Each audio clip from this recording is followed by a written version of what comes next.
8:32 a.m. And I'm verifying that we do have a quorum.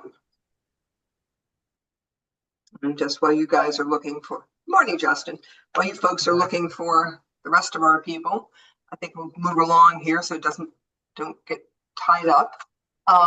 We have 2 minutes to approve. And as I mentioned last time, Trish, I found out that even though you are not in attendance, if you're comfortable that the minutes according to what those who have been in attendance are saying are valid, then you can vote on the approving the minutes. That makes sense.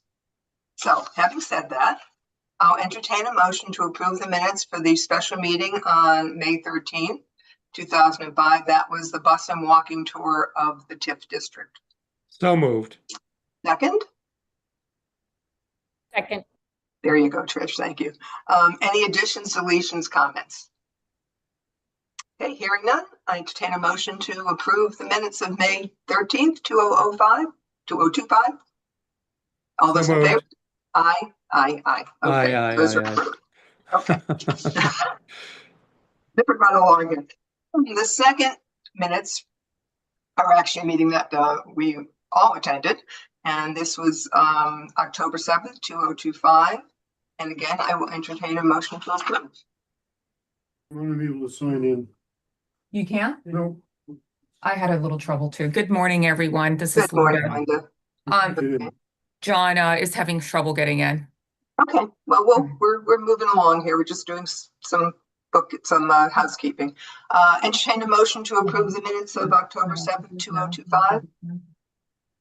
Yeah, they should. Trish, you want to approve? You want to make the motion? Yes. Thank you. It's on the agenda. Second? Mention it. Second, we'll take turns going back and forth. Yes, exactly. I don't want. We don't have very many just a little people. bit. Keep you guys short. Okay. Any additions, deletions, corrections? This one. One moment. I'm just going to step away and. That's okay, Linda. Thank you. All those in favor of approving the minutes of October 7th, 2025, signify by saying aye. Aye. Opposed? Okay, that's taken care of. Now I would like to wait until Linda and/or John come to look at the old business. The new business, I can kind of give you an update on Topako, which is very interesting. Topako has now been sold for the second time since my family owned it, and it's sold to a company called Sterling Associates. They are a Florida-based company. They own quite a number of supermarket anchored shopping centers. I think we're the first one that they own in Connecticut, Denise. I don't know if you remember or not. I'm not sure. Yeah, but it was very interesting. They had a meeting. Some of the top people at the company had a meeting with our town officials, and actually asked to talk to me to get some background on the shopping center, which I thought was pretty impressive, actually. So I spoke to a fellow named Justin Hicks, I think. It's either Hicks or Dix, but I'll find it. And he's a senior at Sterling. We had a very good conversation. I explained to him, the background of the center and my feeling that it's the type, because of its location and because of the variety of shops there, that basically whatever you put in there is what you're going to draw. And I'm trying to get him to understand that even though it has a very large urban draw, it is still a suburban shopping center. And I think they get it. He told me that our center is in the portfolio that has what they see as potential value increase. So they feel that it's not performing as well as it should be, which I think we all agree with. And they said, give them time, but they are hoping within the next 2 years to have it basically up to where it was years ago. So having said all that, I then was put in touch with a fellow named Don.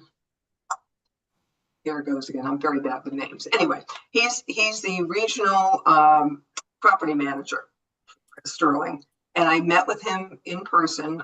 We have been having an ongoing issue with homelessness. A couple of fellows that are homeless that are living or squatting in the area, the alleyway between Burlington Coat and Perfect Nails. and we discussed that. We walked the center. I will tell you, I was very impressed with the cleanliness, the difference in the way the center looked. The parking lot looks better. And then a couple of days later, I went into Stop and Shop, and I was shocked because it looked fantastic. So I'm assuming that that's not a coincidence, that they're talking to Stop and Shop, and Sterling does have other shopping centers that are anchored by Stop and Shop, so they do have an ongoing relationship. So I'm optimistic. Again, they're telling us, the town and the people, to be patient. It's going to take a while to get to where they want to be, but I think that we, at least for the moment, they appear to be a very good fit with the shopping center, and I'm quite optimistic because, again, this will affect what we're trying to do with the Granby Street, Toby Road, Mosey Drive area. So that's my update. And Linda, if either you or John have anything to add, you're welcome to. I don't know if John heard me. John, I just gave them an update of Copaco, basically my meeting with them, and that they seem to be, getting some good reaction. They cleaned things up. Stop and Shop has cleaned things up, and to me it looks better. And Linda, I don't know whether you have any comments on that at all, or. Sure, it's been an ongoing, as you all know, issue. As soon as we were made aware that new ownership was coming in, the town just, kind of did a joint enforcement and had a meeting with the new owners. We sent out a notice right away. What happened was that the new owners, they wanted to split the lot, not really split it, but do some lot line adjustments. We kind of hailed that until they complied. We said, we are not approving anything further on this lot until that happens. And so they were kind of, forced to do it because they wanted the sale, they wanted the properties and wanted to move forward. So their lawyer also helped out with this and said, I completely understand, and, I'll talk to the owners. And so we kind of, held them to it and had a meeting, and they've been very cooperative since. So it's been very good successful. job. I mean, you're always suspicious when someone's really, trying to please you. But on the other hand, Right. so far it looks pretty good there. So, and what I'm trying to do is at least once a week, do a drive through that shopping center and then the TIF district, just to see what's going on there. And I have been remiss because I've been away. I did not get back down there, but I did send a notice to DPW that there were some mattresses and other stuff discarded. So I don't know. I'm assuming that was taken care of, but I will go take a look today or tomorrow. I can also report on 95 Granby. Good.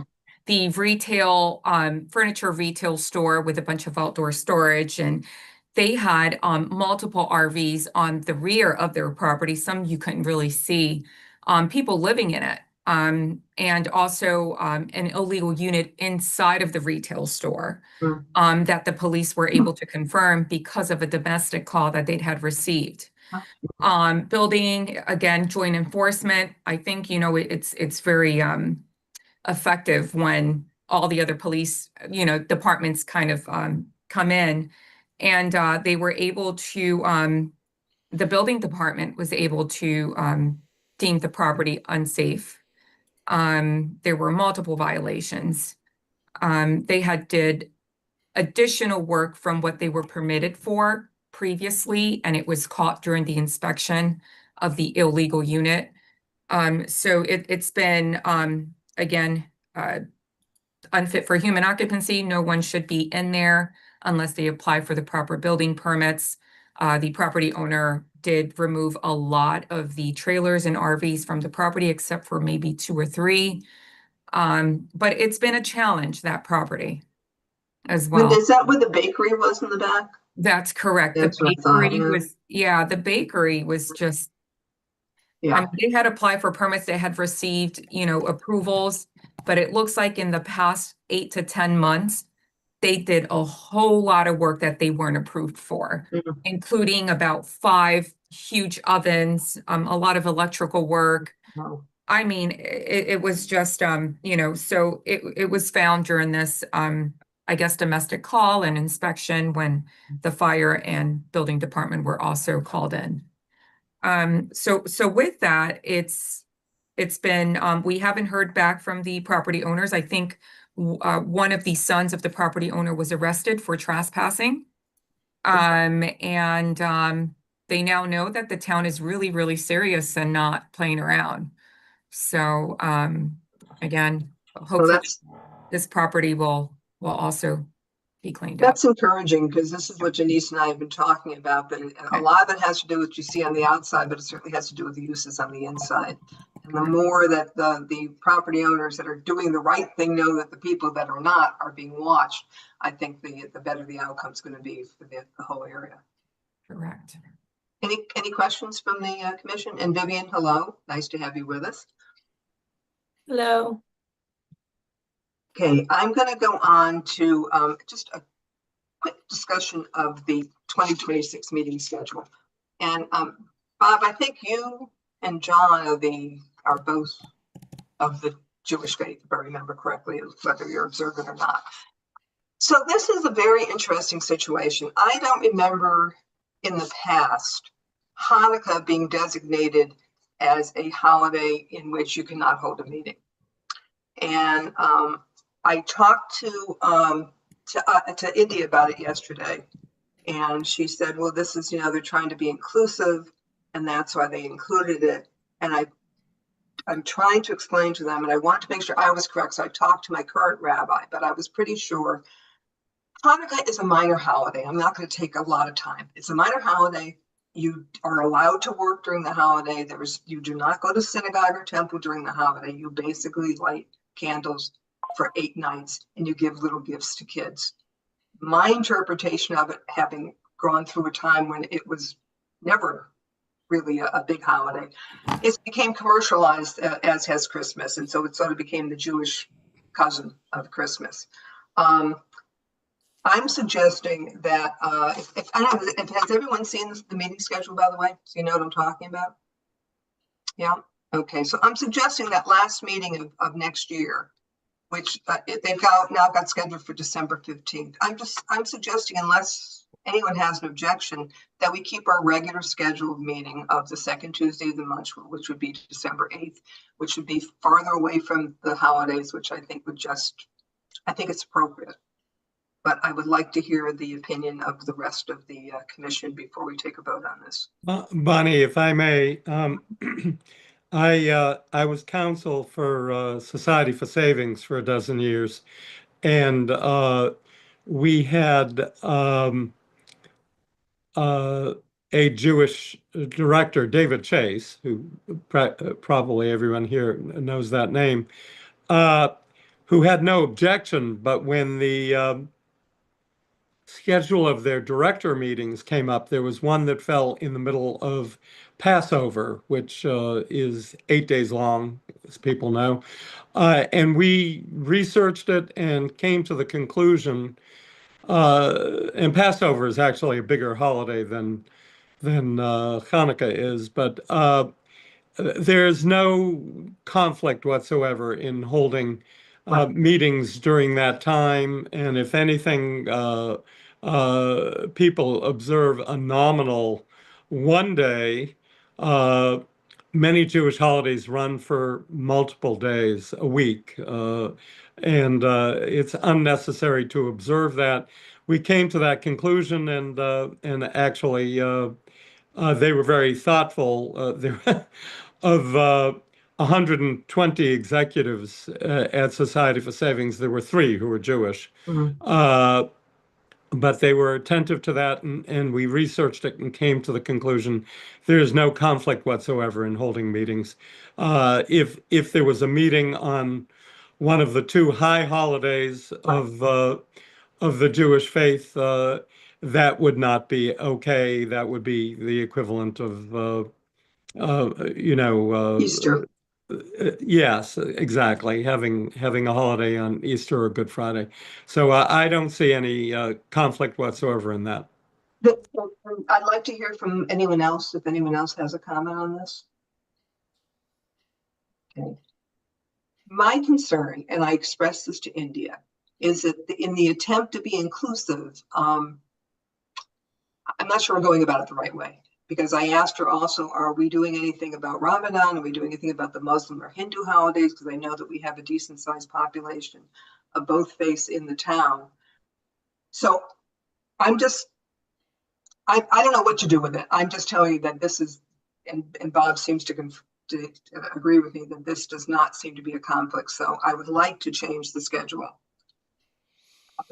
for December to be December 8th. And if we agree on that, I would like to take a vote because we do have to present this to the town, I think, by the end of the year. So I'd entertain a motion to approve the schedule with the change to December 15th to December 8th, 2026. Someone make a motion. I'm sorry, John. Bonnie, before you do that, what, are we gonna continue at 8:30 or do you want to move it to 9? No, 9 o'clock. That was something else I had said. I sent that comment also. And I'm doing that because that gives us an extra day. If for some reason we have to notice a meeting at the last minute, we can get to the town clerk's office because although we meet at 8:30, they aren't in the office until, or are they in the office at 8:30 now, John? Maybe I'm wrong. They open at 8:30 now.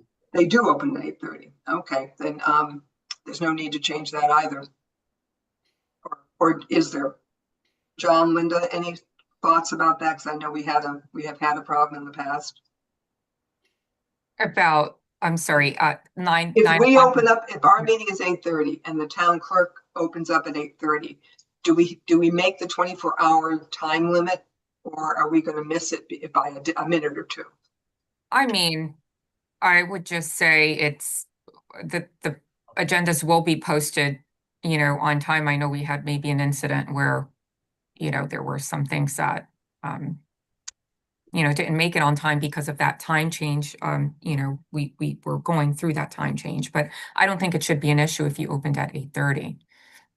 If the meeting remained at 8:30, I don't believe it would be an issue. I'm just curious, do any of the commissioners prefer a 9 to 10:30 slot rather than an 8:30 to 10? What about Sadiq? I know Sadiq isn't here and he's a professor, and I think time was a little bit. He's okay. I checked with him. He's okay. His schedule, at least for this coming fall, coming winter, is Monday and Wednesday classes. So, Okay. All right, then let's leave it at 8:30. I don't have any problem with that. So having said that, I'll entertain a motion to approve the schedule with the change of December 15th to December 8th, 2026. Someone want to make a motion? No? Bonnie, may I ask, I know Sure. this is something that you have also talked about before, and I don't know whether when I was not here at the last meeting it was discussed, but you wanted to make it in person quarterly. Would that just be a special meeting that you? Yeah, but I don't think we have to. I think that's something we should talk about and see, unless we have to do that. I don't Well, want to it would be schedule a special, yeah, it would be a Right, we would special just meeting. change it. We would change Okay. it from a All right. Zoom to a special meeting. Sounds good. But that is something I do want to talk about after the first of the year. Okay. Anybody want to make a motion? Someone unmute themselves and make a motion, please. Bonnie, I moved it and we were waiting for a second. I Okay. second it. Second. Thank you, Trish. Okay. Any further questions, additions, deletions? Hearing none. All those in favor of approving the 2026 meeting schedule at 8:30 to 10 with the change of December 15th to December 8th, signify by saying aye. And Viv and Trish, you're both muted. Aye. Aye. Okay, great. Thank you very much. All right. Commission updates. Bob, do you have anything? No, I really don't. I believe I updated everyone last month that we're still working on the the bear sculpture. We have a new artist. We are working with the architects on locating it, and it's moving along, but it's obviously with the change in light and time and weather, it's going to be in the spring. So that's the update for the Art Commission. We do want to discuss at some point, and Bonnie, perhaps you and I can talk offline about some of the potential in town for getting funding for that, as well as some other projects. While I have the floor, I, excuse me, I did want to say I hope when we have a schedule that involves in-person meetings, we can make it hybrid and optional if people Oh, would yeah. like. Yeah, No, we would do that. Yeah, we'd Yeah. be in conference room 5 or the, or town Yeah. council. so that's my update on the Art Commission. We are kind of quiet for the moment, yeah, that's it. Any questions for Bob? Comments? Anyone else have anything they want to say? Okay. Going in New York. Did everyone get a chance to read through our activity? The bulk of my work right now is working on the CIF grant for the town center. We continue to meet with various tenants also. We got to meet the broker for 96 Toby through email and stuff. I had met him in person, and I think you were there, Bonnie, when he showed up. I think so. Which property is that again, Denise? 96 Toby is the one that Carmen took over. Right. And Okay. she's been working on and getting that property, so it has gone out to market. He did send us over his marketing pieces, and Dave has those also. So we've added them to the list of available properties. Have they told you what they think the potential uses, what they're looking for, or not? He's going after, I believe, light manufacturing, Dave, right? Yeah. Yeah, light manufacturing there. She also would like to see some other type of tenants. I did speak to one woman who was looking at the property, but it really wasn't conducive for the use. It didn't have enough parking. So it was more of a retail type use. So, and catering use. So we're still looking. She was looking at other Talking places. about that, does Carmen have any interest in carving out a small spot to potentially do some kind of an artisans collective? She has always said that she would love to do something like that. Since she bought the It's building. probably going to have to be below market rent. I don't know if she can actually afford to do Right, it. right. But I She don't know does if have a partner Yeah. with, yeah. I mean, I would potentially like to see it at 31 Toby. I think that's where it really belongs. But to get the ball moving, if there is potential, before she divides up all the space, if there's a potential, there's a little nook somewhere that we could potentially use. I'm going to various collectives that I found and talked to people, and what I'm hoping is to come up with a template that enables the artisans themselves to be the people that run the store. That would be the easiest way to do it, and then they would be compensated by getting a higher commission. But gotta come up I with did have actually a store like that when I ran the shopping center out in Canton. I But know you did, in that case, the rent was absorbed by the ownership, which well, that's something she can't what we afford have to to do. talk about, funding in general, but we'll talk about that under the open authority. Okay, any other questions for Denise? Dave, any updates at all on your end? No, just to confirm that LabCorp, which is building robots for filling prescriptions and that type of thing, has moved from Windsor to the former MetLife building called the Atrium. So we've been following them for a long time. They're in one of the side buildings, the 100,000 square foot building. They took about 40,000 square feet. How many employees, Dave? I think they have 50. That's fantastic. That's great news. Yeah. Dave, That- I believe that property is up for sale also, the Atrium. Yeah, they're doing parallel rental and sales. So Benzwanger is trying to sell it, and Cushman and Wakefield is trying to rent different spots. To fill it up. And Now, did LabCorp only take half of that Yes. building? Okay, that's what they talked to him a couple years ago now. So, Can we make sure there's something in the paper? It's good to have some positive news about our town, and that certainly is positive. Yeah, if we can get them to be public about it. yeah. They I mean, haven't asked for any incentives or anything like that. Okay, that's so- even better. Great. That's great news. Dave, I I- know one thing we were working on with them, did they ever run the extra gas line or anything that they needed, or the power? I'm not sure. I don't believe so. So they were able to do it with what they had existing? Okay. I have a question about the contractor list. Could you talk about that a little bit? This is, I'm assuming, minority contractors, and we're putting a list together for some reason. Is that right? Yes, we put a list together for the Arbella agreement that was recently done, I believe last night. It was approved by the town council. So that's an over 55 community that is going up on the former drive-in lot. So we had put together a list for that, and Brad had attended the minority construction event that was held over at 330 Park. And is there a requirement for minority representation, or exactly?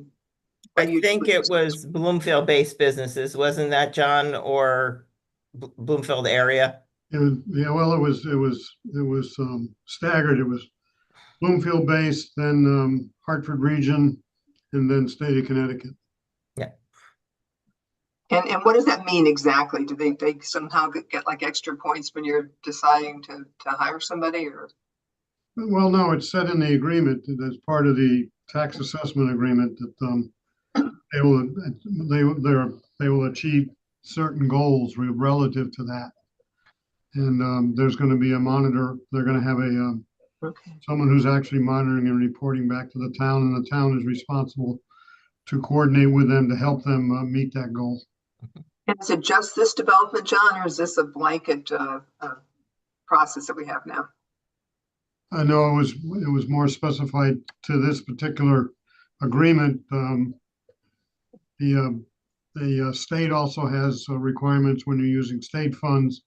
I think that this may set a pattern in going forward for town incentive agreements. Could you, if it's not a big document, could you send that to the commission so we have it in our records? What, the tax assessment agreement? Yeah. Yep. Okay. Yeah, it's also part of last night's agenda packet. It's up on the web. Oh, Yeah. okay. All right.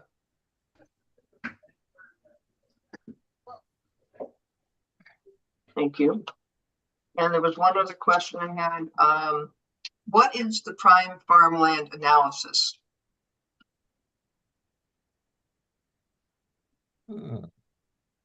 What? I didn't do it. One at Says Dave. Dave Carrera worked on prime farmland analysis for the town of Bloomfield. What is that? It was probably a mapping because Dave is our lead mapper. That was for No, that was clarification. for, That was for Go the ahead. POCD.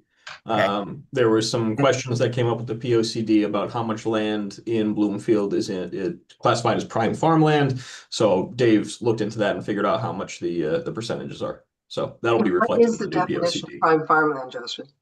I'd have to dig into it. Okay, I send have- it to us. I'm just curious. That's a interesting Yeah. description. I don't need it let's now see. if you don't have it. You can just send it to me. and that just to bring you up to date, Justin is working with John and Linda to finalize the edits to the POCD. And I don't think that- Is the prime farmland going to be an area in which you can have agritourism? Is that what it's called, I think? And not necessarily that. It was more of a calculation. It's 28.6%, by the way, of the land in Bloomfield Really? is prime farmland. But it was more of a calculation to determine, for the future, where development should be encouraged or not encouraged, where farming should be encouraged, that kind of thing. So it's not really linked to the agritourism thing, although, Okay. it certainly could be at some point. But that wasn't the intent of this right now. Okay. Thank you very much. Any questions for anyone from Goldman in New York? Okay. Hearing none. John? Bonnie, Yes, I have sorry. a general question to throw out whether Goldman in York has information or John or Linda, as much as they can share. It's my understanding that for the moment, the expansion development at Doncaster Community was stopped by some order. I don't know whether it was court or town. And I wonder if there's any information on how and if that is going to proceed under a different plan. Bob, it was, there was an appeal taken against the TPC's decision to approve it. The court had ruled about 2 weeks ago, basically on technicalities, because there was an interruption in the virtual part of the hearing, not the on-site hearing, that he, in essence, remanded it back to the commission to probably have an additional hearing. However, according to the attorneys that advised me, the initial decision rests with Doncaster to decide what they want to do, whether or not they want to bring it back to the commission or not. And that's where it sits right now. So I'm waiting to hear either from Doncaster or get further guidance from the town attorney on whether we should put it on the commission's agenda. Okay, thank you. So it's to some degree it's in limbo at the moment, but that's the information that I have.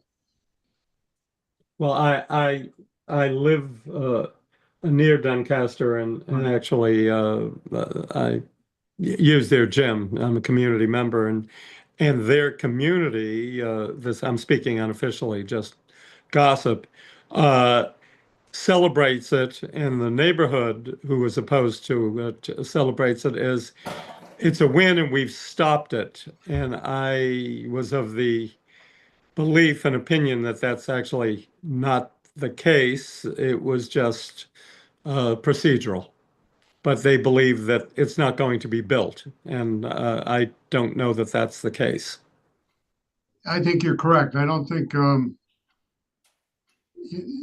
it may have been delayed, but I don't think the opportunity for them to move forward remains. And the decision is really theirs, as I understand it. Mm-hmm. But the court did not rule on the merits, if you will, of the case. It was a procedural decision. He did not rule on whether or not the TPZ appropriately exercised its authority in approving the proposed development. Thank you. He ruled on the fact that there was not sufficient opportunity for the public to participate in the public hearing because there was a 2-hour interruption in the virtual, and that the minutes did not sufficiently reflect what transpired in that gap period. I have some disagreements with his opinion, but that's his opinion. Thank you. Yep. Thank you. Any other questions? Okay, John, anything else in your report? Well, I think as was touched upon, Justin, Lynn, and I are working on the POCD. It's more than an edit. We're doing a lot of rewrite, significant rewrite in response to all of the comments that we received both publicly and from the commission and from other organizations. I think we had hoped to have it completed by the end of this week or next week. We're probably running a little behind schedule, so I would think that the commission will not be acting at its meeting this Thursday, but hopefully will be acting at its meeting in December. Some of the delay rests on my shoulders. Justin's been doing a great job with the town manager's absence. Some of us have been carrying some additional load, and so I've been a little tardy in getting my required parts of the POCD rewritten. Hopefully going to be able to spend some time on it the rest of this week and early next week. John, is there a deadline for this? No. Oh, good. Well, there's a self-imposed deadline. Yeah, no, I know, but I'm Um, saying there's no but, penalty. I want to get it done, but no, there's not and you know, the sooner, we have to, every time we apply for a grant, we have to ask the state for a waiver of the POCD update. We want to get out of that as well. So the deadline is get it done as soon as we can. In terms of town development update, Paul Butler, I think, is getting ready to move ahead. We have interest in redeveloping 800 Cottage Grove Road, which is right now an office park, be converted to a residential development. We have interest in the old Jewish school on Gab Road. We could have continued interest on 270 Woodland Avenue. Where is that, John? That's just north of the condo development on the east side of Woodland Ave, the big field there. For It's residential, all housing, all housing, rental or purchase? mainly rental. Pleased to announce, as Denise indicated, the town council did take their final action last night unanimously to approve the tax assessment agreement with Arbella. So that is now free and clear to move forward. Obviously, they're already out there moving dirt. They hope to get foundations in before the weather sets in on the first phase. I'm missing one, but don't remember what it is. On the data center, we have heard no further discussion since the preliminary informal presentation last June to the TPZ. And as Denise indicated, on the town center, we are aggressively moving forward with submitting round 8 CIF. And I think Denise is hoping to get it in by the end of this week or early next week, which would be ahead of schedule, which is good. And I'm sad to report, I think the bakery has closed. Yes, it did. Is there any attempt to find another location for them in town, or he Yes. just didn't want to? We tried. We tried, and they basically weren't interested. He basically told me that he would come back when the town center was redeveloped, that he'd like to come back. He did not want to move anywhere. He did not want to move anywhere else in town. Okay, can understand that. Yeah, he had looked at some building and some spaces around the center that we had referred him to. But, you know, I think the condition of the building and having the leaks that ruined his kitchen and equipment twice kind of set him back financially. So hopefully we see him back in my lifetime. Yep. We all did. Love those cannolis. Yeah. So. Okay, anything else on the town center or any other development? The First Cathedral, John, is anything going on with their housing? Yes, they're moving forward. They're starting. They will be at, that's the one I forgot. They are going to be at TPZ this Thursday for their zone map change and text amendment. And the tax agreement for Arbella, is that also on the town website? Yes. It's in the package for. It's in the package last night. It's in what package? It's in the agenda package for last night's meeting, for the special meeting. That's the TPZ right now. Okay. Thank you. I think it's good for us to have that in hand too. Okay, any questions for anyone about the town planner report? If not, I'm going to move on to the DA part of it. Denise, do you want to talk about this a little bit? Would you like to talk about branding?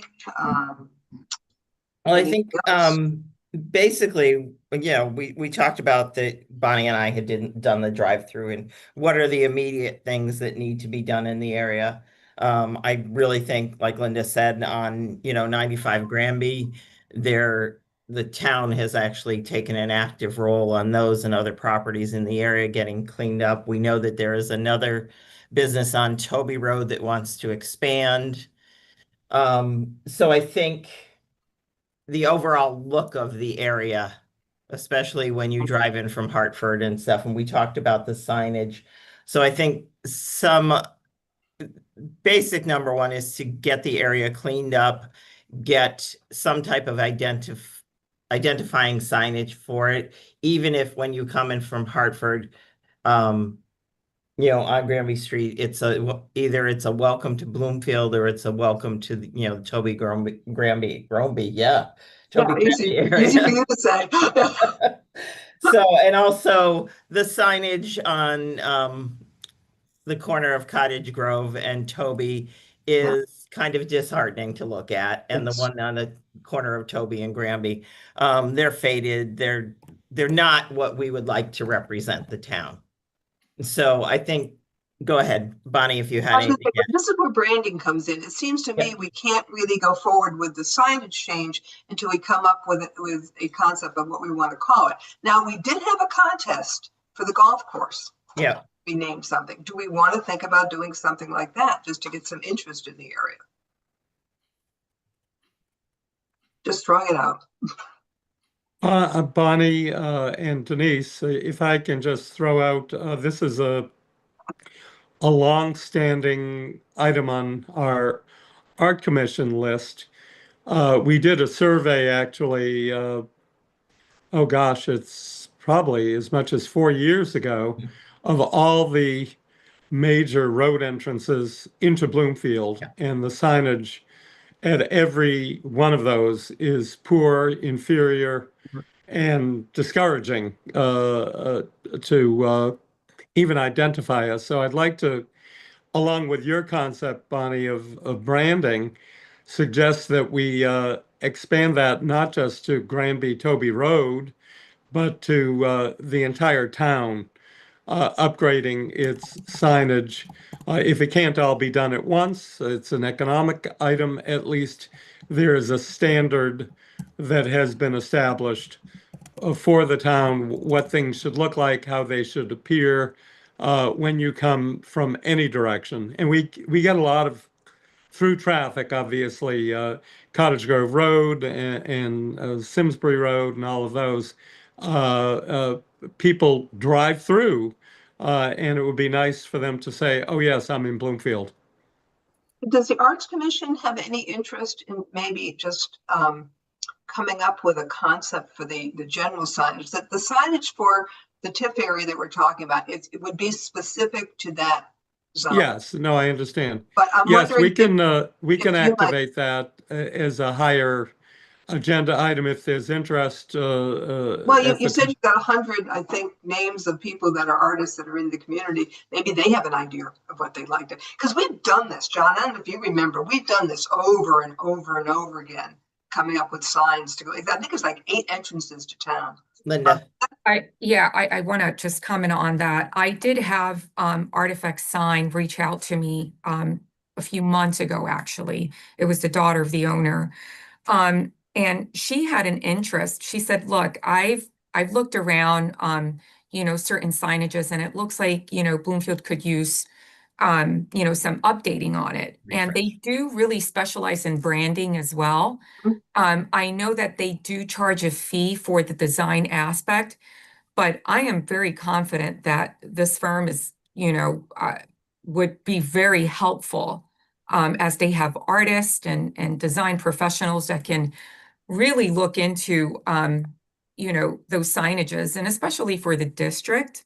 Not sure if you want those signs to kind of, also have similarities with all the other ones. But I think that my personal opinion, if you're looking for this district to just be something unique, that you might want it a little bit different than the other ones, that are more town, welcome to the town. But I think, maybe setting a budget, seeing how much it would cost, one town-wise, but the other one maybe just for this district. And then going from there. Just a thought. I really didn't entertain it much because the budget season, we're kind of now doing the budget, and it was something that may be up for discussion in this new, the budget for economic development. But other than that, I just wanted to throw it out there that they were interested in helping the town out with some sort of branding. Well, I think that's very encouraging, Linda and Bonnie. What I would suggest just off the cuff, but of course, we now have 7 art commissioners, so I can certainly spread it out to them. And as you said, Bonnie, the 100. Perhaps what we could consider is coming up as a town, not just the art commission, with a common brand, an ID for the town that appears on all signs, and then maybe that I'll just for the moment call it a badge or an ID could appear on the Toby Road sign, but with additions and customization for that region, as much as if we had a sign somewhere else, perhaps in the Blue Hills area, it might have its own unique character but with a common element in it. Yeah, Well, Bonnie, maybe I would- Vivian has oh, her name, go her ahead. hand, she's Oh, had her I'm hand sorry, raised Viv. for a bit. Where is she? She's not on my screen. Oh, there you are, Viv. Yeah. Yes. I would say that if we're talking about branding, and particularly if we're talking about trying to bring the town into a different place, not necessarily that we're changing, but if we're talking about branding, if we're talking about really focusing on the visuals of when people walk in or what people see when they log into our websites, I would really encourage that we invite professionals to do it. I don't know what our budget is or what that looks like, but it seems as though we're at a point that a branding firm or like an organization that does branding would be beneficial, because we would want uniformity across everything, but then they could also provide the variations. Then it doesn't look like, we have this one idea over here and then this one idea over there. And then also having, excuse me, professionals can also help us in terms of accessibility, because that's also a thing to think about when you're considering signage. I know there's obviously a reason why the highways are green and that reflective white. So they can kind of help shape all of that and give us the guidelines and the blueprints, and then all we have to do is execute. Yeah, and can I just drop in here? The town has spent a lot of money with the identification of the script B that has been incorporated, that it's on the signs, it's on banners, it's been incorporated into the town hall. And I really think in something like this, we also have to include India and her team on this, because they work so greatly for the town and implementing, the town manager has really tried to enhance that B brand of Bloomfield. So I really think we have to keep that in mind, that they have spent already an awful lot of money on that. And so maybe a variation of that, like you said, Bob, is worked in, the B is worked into the signage, but Right. that sign still retains its own image for the district. Yeah, I'd like to chime in on it because Brian Wolf in India's office has been charged with branding. And so I think that any effort that wants to go for townwide branding, which he's really charged with, needs to coordinate with Brian and follow up on the efforts that he's already started. I mean, we have, there is an internal branding within Town Hall in terms of office entrances, stationery, and things of that type. Obviously, we've got a ways to go, but I think, obviously you'd want to tie into any signage and whatnot that we're doing. So I certainly welcome the effort, and I think the suggestion that, and Brian would obviously welcome this, that, we have professional assistance is essential. But I would suggest as a first step that if someone wants to start a movement on this, that they sit down with Brian as a first step. But I'm happy to, and then I think we ought to invite him to an EDC meeting once we've had the conversation, so he can, give us an update on what's going on. And going back to artifacts, full disclosure, the sign that you see at Copaco, that is an artifact sign. They have been, I think, in the company in the town for over 30 years. I know Lauren pretty well, Lauren Rosen, and he was one of the first people I went to talk to about what to do about signage. on, in that TIF district. And we'd have to obviously do an RFP, but I would hope there'd be, some consideration for someone who knows the town.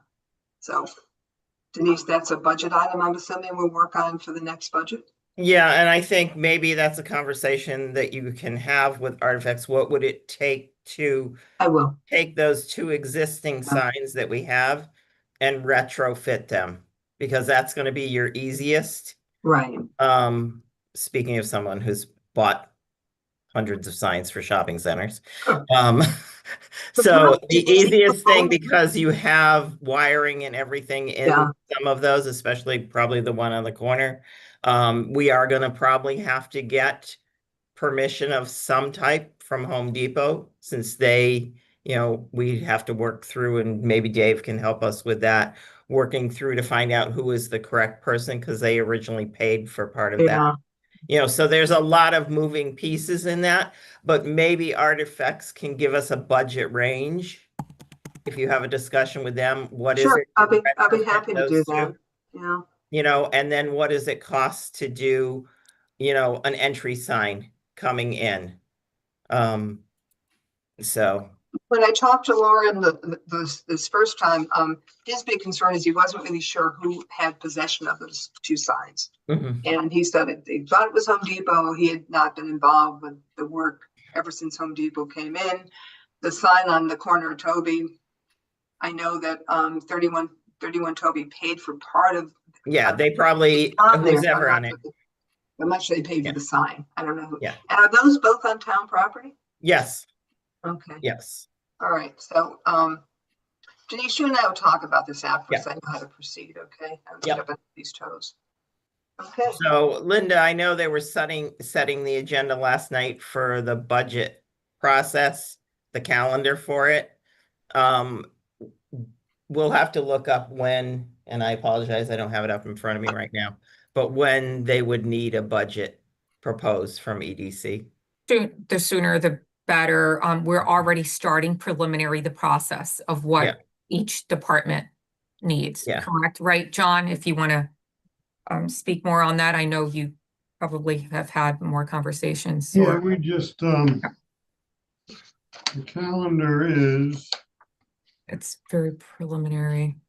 Yeah, I saw it on the agenda last night, but I should have pulled it up again.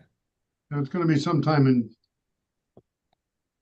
It's usually December. It's going to be sometime in January. You didn't give us the preliminary. The first date we really got that's hard is completing the budget forms, which is March 1. He's looking at January 7th. So, in the next, we're going to need budgets in the next 4 weeks. Yeah. Denise, like I said, you tell me what to do. I'll do it. How's that? Yeah. Bonnie, I also did look into, you had talked about doing some murals and stuff. They would actually have to come out on site and look at who would want to do murals and stuff in order to give us a price. But I did speak with my contact that had done some of the ones down in Springfield. And just so you know what we're talking about town-wide. Yeah. So I know Capaco had expressed interest of perhaps putting. The new owners were interested. I know the library was interested at one point. So, you know what we should do? And I was just thinking of this. I wonder who did the mural on the side of 330 Park. Yeah, and that's in beautiful shape. That has held up so well. I agree with you. We have to check that. Okay, but there's a whole network of that's good artisans that do that. That's probably phase 2 of what we're doing. I think the signage is probably the signage is probably refurbishing that, giving it a refresh. Because it really is faded and not friendly looking. Well, then there's the other one. It's even worse. The one just as you come in from Hartford, but it just ought to go down. That one's falling apart, and that should just come down. Right. I agree with you. I absolutely agree with you. Okay. John, is there any way we could get the town department to come in and just take away the wooden sign that's falling down on the curb on the right-hand side as you enter from Hartford on Granby? East side of Granby Street. The wooden slat sign that is all falling apart. Yeah. Certainly, we can ask. Okay. You could just fall down one day. Oops. Oops. So, Wait, man, a good hard wind took it down. I haven't looked lately. yeah. Okay. Any public comment? Is there anybody here, by the way? I think you have a couple online, but I can't tell right now. Okay, I didn't see. No one Yes, has their hand raised, though. We have 3 attendees. Nobody Um, with hands raised. okay. Last call if anyone wants to make a comment. Okay, well, glad to have you at the meeting. All right. Any other updates? And if not, I'm going to call for adjournment. Bonnie, just one thing, it's, Yeah. I was looking for, but an email came across yesterday. I think unfortunately, Capaco and the chamber were not able to come to an agreement, for space, for the chamber. Oh,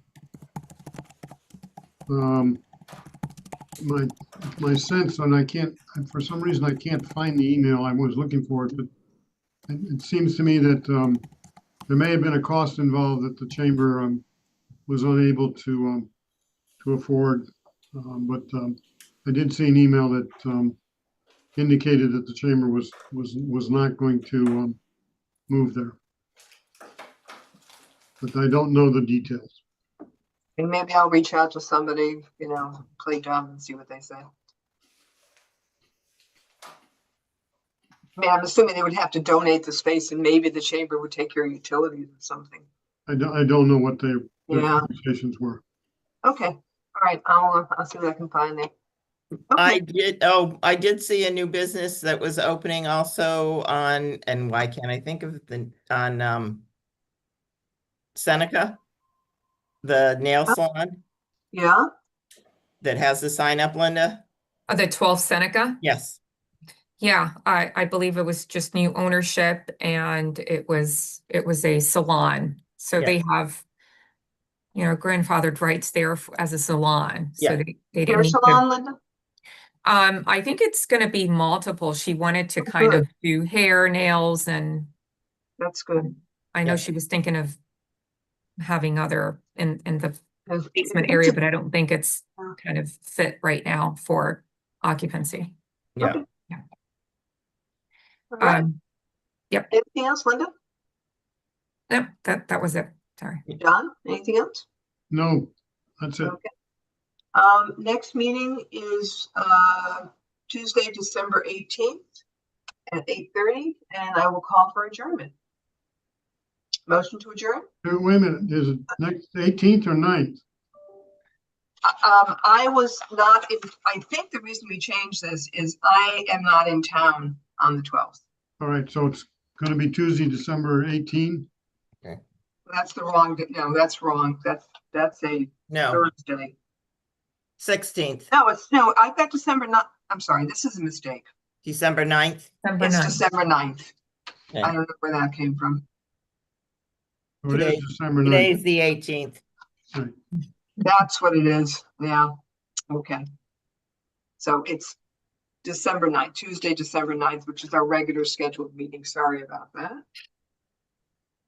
Probably something we ought to check before we put these out. I was remiss in not checking. Okay. Call for adjournment? Bob? Same old, the usual suspects. Motion to adjourn today's meeting. Second. Thank you. All those in favor? Aye. Aye. Happy Thanksgiving to Happy everyone. Thanksgiving, and everybody. Thank Thanksgiving. you to Enjoy the Enjoy the everyone. holiday. See you next Likewise, week. everyone. Thank Thank you. you. Thank you. Thank you. Bye.